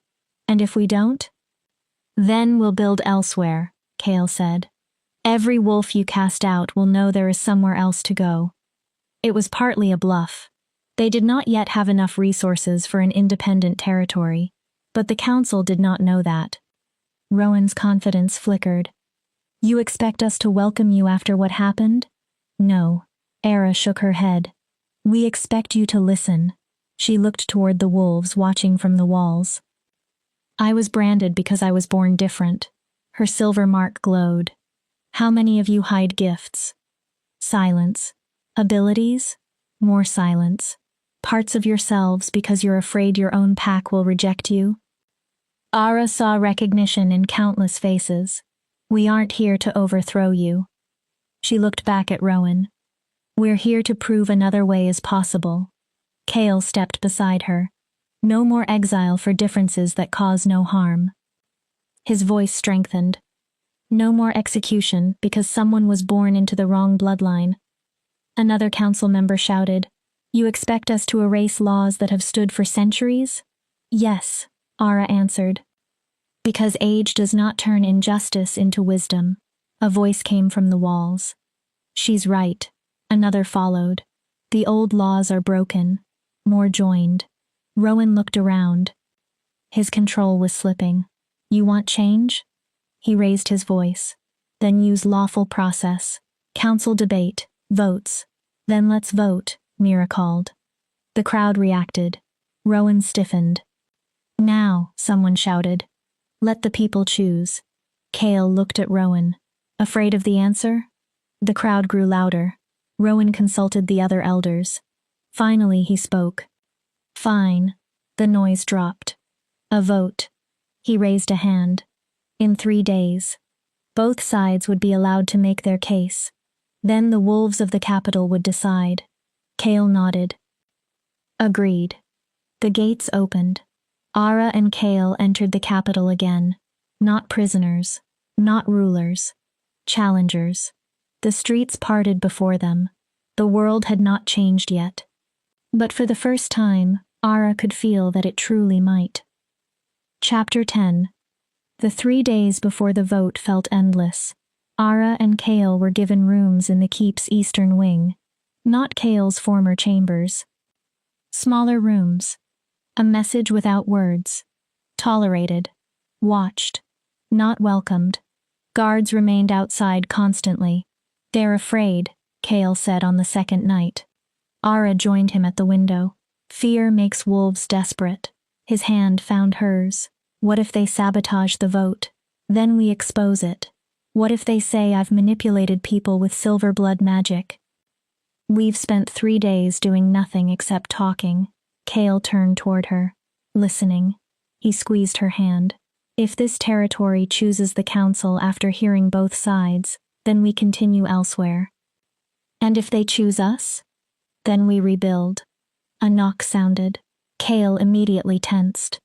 Mira entered. They're gathering already. Ara looked at her. The vote isn't for another hour. The square is packed. Mira's expression remained serious. Ara, you need to be prepared. For what? Half this city was raised to believe silver bloods are abominations. Ara nodded. 3 days may not undo 300 years. I know. If you lose, we have no real fallback territory yet. I know. They'll hunt us. Then we survive. Ara straightened. We adapt. Mira studied her. You've changed. 3 weeks ago I was alone. Ara looked toward Kale. I'm not anymore. Mira nodded. None of us are. Before leaving, she said quietly, whatever happens, thank you for that. Kale moved behind Ara and wrapped his arms around her. She was right. About what? You changed. So did you. Yes. His mouth brushed near her hair. You taught me that rage doesn't have to define what I am. Ara turned. Kale. He cupped her face. These last weeks have been the best of my life. Tears immediately appeared in Ara's eyes. Don't make this sound like goodbye. It isn't. His thumbs wiped her tears. But if something goes wrong, I want you to know. He looked directly at her. I spent 30 years existing. His expression softened. I started living the night I met you. Ara kissed him before he could say more. When they separated, she whispered, together. Always. The central square was overflowing. Thousands of wolves filled every available space. Windows, roofs, streets. A raised platform stood in the center. The 7 council members sat on one side. 2 chairs waited on the other. Ara and Kale climbed the platform. Noise rolled through the square. Rowan stood. People of the Northern Territories. Magic carried his voice. We are here to decide the future of our laws and leadership. He gestured toward Ara and Kale. These 2 argue that traditions protecting us for centuries must be dismantled. His tone turned dismissive. They offer a coalition of rogues and outcasts. He looked over the crowd. You must decide whether to trust 300 years of order or gamble your future on wolves who were exiled only weeks ago. Then his gaze settled on Ara. The silver blood may speak. The square went silent. Ara stood. Thousands of faces looked back. Her confidence nearly disappeared. Then she found Mira. Her parents. The coalition. Kale. 200 wolves who had already chosen hope. Ara stepped forward. My name is Ara. Her voice carried across the square. 7 years ago, my pack cast me out because I was born with power I couldn't control. She touched the brand on her forehead. They marked me cursed. The crowd remained silent. They told me I was too dangerous to exist. Ara paused. And I believed them. She looked across the thousands. I spent 7 years running. Her throat tightened. Hiding. A breath. Apologizing for being alive. Silver light appeared beneath her skin. Every time I used my power, even in self-defense, I believed I was proving them right. She looked at Kale. Then I learned something. Her voice strengthened. Power does not make someone a monster. A ripple moved through the crowd. Being different does not make someone dangerous. She lifted her head. And being rejected does not make someone unworthy. The silver fire brightened. The council calls me cursed. Ara looked toward Rowan. But what exactly is a curse? She spread her hands. Power that doesn't fit their hierarchy? Silver flame danced harmlessly across her fingers. Strength that cannot easily be dominated? Her voice rose.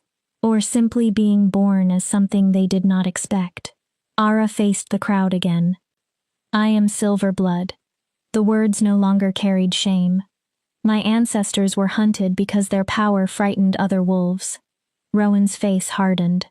The council says that proves they were dangerous. Ara shook her head. I say it proves everyone else was afraid. A murmur spread. How many of you hide gifts? Ara asked. How many suppress power because you fear exile? More faces changed. How many watched friends, children, or family members disappear because they did not fit? Silence answered. But this silence was different. It held memory, pain. The old system teaches that power must be controlled through fear. Ara's voice steadied. I've spent the last 3 weeks living with wolves the packs threw away. She pointed toward the coalition. Omegas, alphas, betas. Rogues, wolves with gifts others feared. She looked across them. They did not destroy each other. Her expression softened. They built something. Ara faced Rowan. You should fear what we've proven. His eyes narrowed. Not because we're monsters. Her silver fire intensified. Because our existence proves your system is not the only way wolves can live. She touched the brand again. So yes. Ara smiled faintly. I was cursed. A pause. But not by my blood. Her voice rang across the square. I was cursed by a world that taught me to hate myself for being powerful. Silver fire blazed around her. And I'm finished accepting that. She took one step forward. I am silver blood. Another. I am powerful. Another. I am different. Her voice became absolute. And I am not sorry. The square erupted. Some wolves cheered. Others shouted angrily. Rowan rose. Pretty words don't erase the fact that you're dangerous. You mean because I killed Garrett? He died in your fire. He attacked me with silver claws designed to kill my bloodline. Ara did not retreat. I defended myself. You're unstable. I'm untrained. She held his gaze. There's a difference. Rowan's jaw tightened. The Silver Bloods were hunted until no one remained to teach their descendants. Ara continued. You destroyed the knowledge that could have helped wolves like me control our power. She pointed toward the brand, then blamed us for not knowing how. Before Rowan answered, Kale stood. My turn. The square quieted. Kale faced the people he had ruled for a decade. I was your king. His voice carried without hesitation. I took this throne through blood. Some wolves lowered their eyes. I ruled through fear. Ara watched him. For 10 years I called that strength. Kale paused. I was wrong. The confession stunned the crowd. I demanded obedience and mistook it for respect. Gold light appeared in his eyes. I treated compassion as weakness. His gaze found Ara. Then I met an Omega who had spent 7 years running because the world convinced her that her power made her evil. He looked back at the people. She reminded me of something I'd forgotten. His voice deepened. Real strength isn't always the ability to destroy. Gold energy surrounded him. Sometimes strength is choosing mercy when violence would be easier. His eyes flashed. Understanding when judgment is easier. A pause. Love when hatred is easier. Kale stood taller. I am a rage king. The crowd stirred. My father tried to kill me because he feared what I might become. Gold power rippled around him. For most of my life, I believed my fury made me a monster. He looked at Ara. She didn't. Ara's chest tightened. She looked at my rage and saw strength. His voice softened. She saw everything broken in me and stayed. Then he turned toward the people again. The council says the old laws make you safe. His expression hardened. Safe from what? No one answered. Change? He took a step forward. Wolves who don't fit? Another. Power that cannot be easily controlled? Kale's voice became sharper. I spent 10 years keeping order by keeping many of you afraid. He looked over the square. I cast out wolves who challenged structures I believed were necessary. Regret crossed his face. I'm finished doing that. He extended his hand toward Ara. Vote for the council if you want the old system. Ara took his hand. Vote for fear if that is what you believe keeps you safe. Gold and silver touched. But vote for us if you believe wolves can build something better. The square was silent. If you believe outcasts still have value. Kale looked across thousands of faces. If you're tired of fear deciding who deserves to belong. Rowan stepped forward. Inspiring. His voice was cold, but naive. He addressed the crowd. What happens when this coalition fractures? He looked at Kale. When alphas demand dominance. At Ara. When dangerous powers lose control. Ara answered. We work through it. Rowan almost laughed. Like children imagining the world can survive without hierarchy? No. Kale's voice was firm. Like wolves who respect each other enough to communicate before dominating. Naive. Hopeful. Kale stared at Rowan. And that's what terrifies you. A voice shouted from the crowd. Vote! Another followed. Let us choose. Then dozens. Hundreds. Vote! Rowan looked at the other council members. They had lost control of the moment. Finally, he raised both hands. Very well. The square quieted. All who favor maintaining the council and existing laws, raise your claws. Hundreds rose. Hundreds rose. Then more. Ara's stomach tightened. Nearly half the square. Rowan turned. All who favor the coalition, raise your claws. For one terrible heartbeat, no one moved. Then one claw rose. Another. 10. 100. Thousands followed. Ara stopped breathing. There were many. But were there enough? The vote is close, Rowan announced. An official count is required. The next 20 minutes felt longer than the 7 years Ara had spent running. Officials moved through the crowd, counted, recounted, verified. Ara held Cale's hand so tightly her fingers went numb. Finally, Rowan returned. His face was gray. The result? He swallowed. 2,847 votes for the council. Ara's heart hammered. And 2,941 for the coalition. For an instant, silence. Then the square exploded. They had won, by fewer than 100 votes. But they had won. Ara's knees weakened. Cale caught her. He was shaking too. Rowan raised his voice above the celebration. The people have spoken. Every word seemed painful. Effective immediately, the old council is dissolved. He paused. New leadership will be established through the coalition.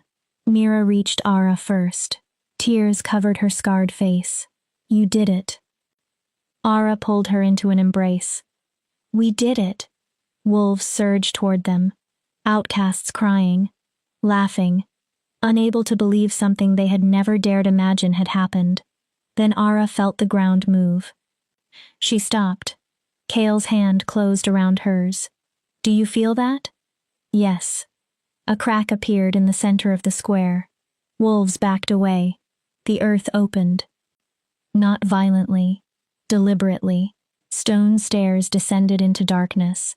Silver and gold light pulsed from below. A voice entered Ara's bones. Come.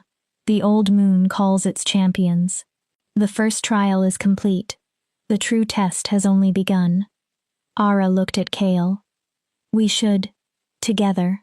They descended. The stairs went impossibly deep. At the bottom waited another chamber resembling the old moon sanctuary, but this one was filled with figures. Selinara, Malachi, and dozens of others. You passed the first test, Selinara said. Ira stared. First? Malachi smiled. Did you believe one vote in one wolf territory would change the entire world? Other figures stepped forward. They carried symbols Era did not recognize. The wolf territories are only one part, said a woman with emerald eyes. There are other shifters, another added. Ara looked at Cale. How many? 7 major shifter races, Malachi answered.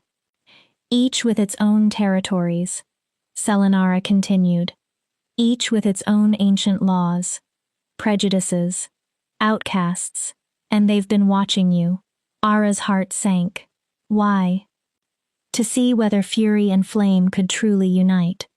Selinara looked directly at them. Now they want to know whether you'll help them. Cale's expression tightened. You want us to carry this revolution beyond wolves? Yes. Ara almost laughed from exhaustion. We just finished one war, and others are coming. A figure stepped forward. Some will join you. Another spoke. Some will test you. A third added. Some will attempt to destroy what you've built before it spreads. Malachi's expression became grave. Rest while you can. Selinara nodded. Celebrate what you won. Her silver eyes held Ara's. Because the battle that may decide the future of every shifter has not begun yet. The chamber faded. Ara and Cale were suddenly back in the square. No time seemed to have passed. Celebration still surrounded them. Ara stared at Cale. That happened. Yes. He exhaled. It did. This isn't over. Not even close. Fear rose inside Ara. Cale. I'm terrified too. He pulled her closer. Then his voice softened. We can stop. Ara looked up. We could stay here, build what we've won. For one moment, she wanted that. Safety. Home. Peace. Then she saw Mira. Her parents. Hundreds of outcasts celebrating because they finally belonged. And she imagined others still running through forests as she once had. No. Cale watched her. We don't stop. Ara's voice strengthened. We take this to every territory that needs it, even knowing what it may cost, especially knowing. She took Kale's hand. We aren't doing this for a crown. No. For ourselves. No. We're doing it because someone has to. Kale smiled. Because we're fury and flame. And we don't run anymore. They kissed in the middle of the celebration. Two wolves once called broken, standing at the edge of a much larger conflict. When they separated, Kale rested his forehead against hers. Ready to change the world? Ara laughed softly. I don't think the world is giving us another option. There is always a choice. Then I choose this. Her eyes glowed silver. I choose us. She looked around. I choose every outcast who still thinks they don't deserve to exist.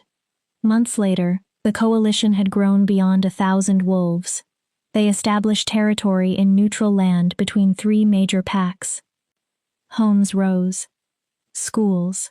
Training grounds. Sanctuary for wolves who had nowhere else. But each week brought new stories. More exiles. More hunted bloodlines. More resistance from old powers terrified by what the coalition represented. Then one night a stranger came to the gates. She was not a wolf. Scales marked parts of her skin. Her eyes glowed like molten copper. A dragon shifter. I need your help. Ara and Kale listened. My people are being hunted. The woman's voice shook. Cast out. Her eyes met Ara's. We heard what you built here. Ara hesitated. We're still building. I know. The dragon shifter stepped closer. But our councils have heard about your revolution. Fear crossed her face. They're afraid it will spread. Kale asked. How many have been exiled? Hundreds that we know about. She swallowed. Possibly thousands hiding. Hope entered her eyes. If you help us unite, this could change more than one race. Ara looked at Kale. They had only just found stability. Only just begun building peace. And already the next conflict stood at their door. But the old moon had warned them. This won't be easy, Ara said. Nothing worth doing is. We could fail. The dragon shifter gave a broken smile Ara recognized immediately. Then we fail together. Ara looked across the territory. Outcasts training. Families building homes. Wolves laughing without looking over their shoulders. Then she looked at Kale. He was beside her. As always.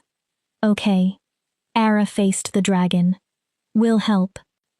Hope transformed the woman's expression. We'll take what we learned here to your people. Ara's silver eyes brightened. We'll fight for those being hunted. The dragon bowed. Thank you. You don't need to explain what it means. Kale's voice softened. We've lived it. After the dragon left to gather her people, Ara stood beside Kale, overlooking everything they had built. No rest for the wicked. Apparently not. He wrapped an arm around her. I'd still like a vacation with you someday. Someday. He kissed her temple. How long do you think changing all 7 shifter races takes? Years. Kale considered it. Decades, perhaps. Ara looked at him. That's a long time. We have time. His arms tightened around her. And we have each other. Ara watched the lights of their new territory. Do you really believe we can change everything? Kale turned her toward him. I think we already changed something that was supposed to be impossible. He glanced toward the homes below. The old powers are afraid because they know the idea is spreading. His golden eyes burned. They know outcasts are beginning to understand that rejection doesn't make them worthless. Ara smiled. So let them come.